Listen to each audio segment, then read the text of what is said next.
Une pièce d'identité, un stylo et une bonne dose de concentration. Des éléments indispensables pour cette dernière épreuve du brevet des collèges. Au programme, 2 heures d'histoire-géographie et d'enseignement civique. Il fallait parler un peu du Congo et de son indépendance, de sa prise de l'indépendance. Et donc, il fallait expliquer un peu les différents détails du document. Il fallait réunir tout ça et en faire un texte. C'était un peu compliqué pour certains exercices, mais dans l'ensemble, ça a été. En 2 jours, ils ont planché sur 4 matières fondamentales.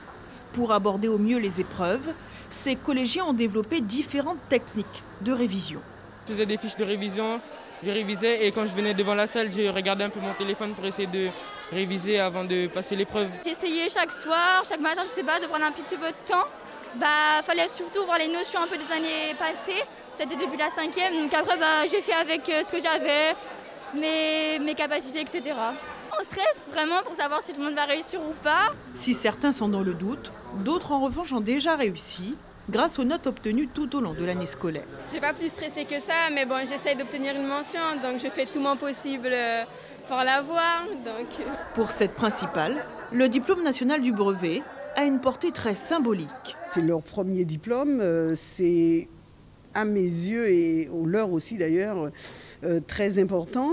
C'est surtout très frustrant de ne pas l'avoir. Pour les élèves les plus en difficulté, on les a inscrits au CFG, c'est le certificat de formation générale, pour les élèves normalement réservés aux élèves de SEGPA, mais on a quand même inscrit tous nos élèves qui nous semblaient en difficulté, pour qui le DNB semblait un peu loin, donc histoire qu'ils ne partent pas sans un diplôme. Après une nouvelle année sous Covid, ces potentiels diplômés peuvent désormais décompresser en attendant les résultats début juillet.